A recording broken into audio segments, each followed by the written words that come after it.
Voilà, aussi, assalamu alaikum, je suis au bureau, comme le constatez, assistance humanitaire d'urgence.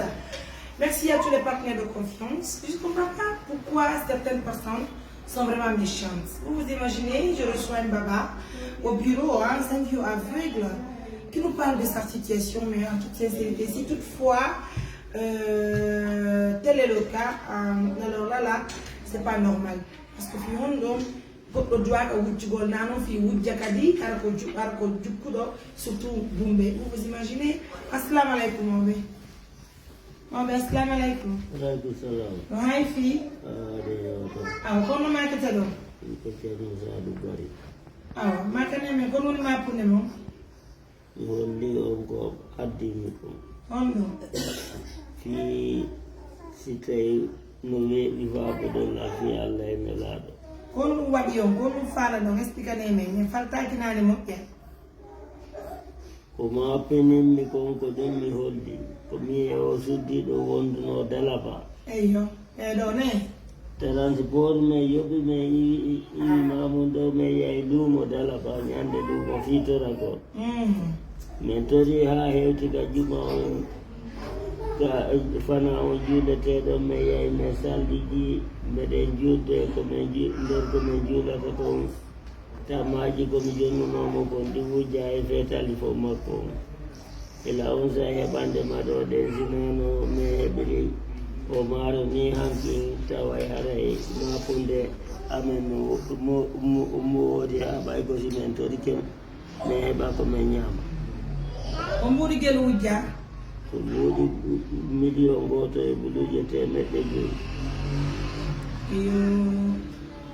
Ko goɗɗo ko ɓeɗo sonnaɓe alfina ɗo ne o kamɓe ni o huɗɗi wujjama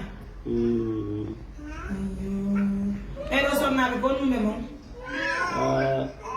ɗe min fottu ko ɓe fota fiyaniɗe minen ko Sara Moussa woni ka amen min fotti ɗo noon minen jukku maɓɓe e reɓɓe no wona yeeso amin fi ɗaɓɓugol min sendida ko min heɓi ko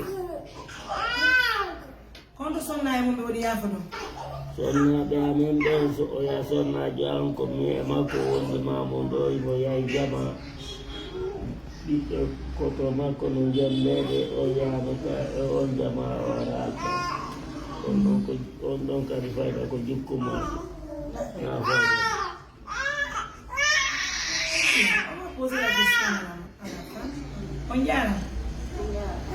Kono ɗum ɗo woni? Kono ɗum ɗo woni mi yehi ɗo Dalaba a marché awa min hewtino ka maɓɓe leyɗo min hewtino ɓay fanawo yoni mi yehi ɗo reedo amin sallidi ɓay minen woni min sallidi ka nder ko mi juuleteɗo mi joɗini boba on har mo wulde mi ƴettimo hunde makko hoore koyɗan ami bekkini mana kuni ako ko mi bekkini ɗon ko nder ɗum ɗon mana kum ɓay mi anditi ɓernade yandete tu liwde wotere ko on sumana mi waɗini mi yaali mana ko mi jogi mi yahi feɓeɗo ko ɓe juuɗi ɗon mi jogi mi tindi mi yahi ko mi sallidi ɗon illa mbiɗa manti komi juuli ɗon ko ɗon mana on ɗum ƴettuɗo ko ɗon ƴetti ko si o waɗɗono so ɗon julde poole woni to naka fecce ɗo watta na takko mum ɗo watta ko manan ko ɓawo mo waɗɗo mbuɗɗi na ɓawo few min ko dumani becce ni mi ƴetti samedi to mi waddi hoore mum yonno gonno fallo menen min waɗa mo ɓay ga menen min gérata fi probléme ñama bon fait probléme mo ɗin ka o yeeyi ka police baba wona ala yahugol police ko fi Allah e nelaɗo addini e tawiɗo weeɓi so tawima ɗo okkonino wona fi haala sari a ñawore addine kadi ko fi tona kon fi Allah e nelaɗo min heɓa no ɓedda min ɓurta walade seeɗa ko ɗum addine na haala ñawore wona goɗɗum si weeɓade kadi hattamin hoore. En tout cas, de toute façon, nous informons la situation à nos partenaires, mais surtout auditeurs de presse ici, en tout cas tel est le cas, Alors, on fistise le comportement de la personne qui a volé l'argent. Mais de toute façon, à la petite de la fille. C'est un peu compliqué de gérer cette situation, mais néanmoins, nous informons les partenaires de voir la situation de, de ce vieux. Voilà. Encore une fois de plus, merci pour la confiance, merci pour l'attention. Je prie à la nous assiste tous. Au revoir.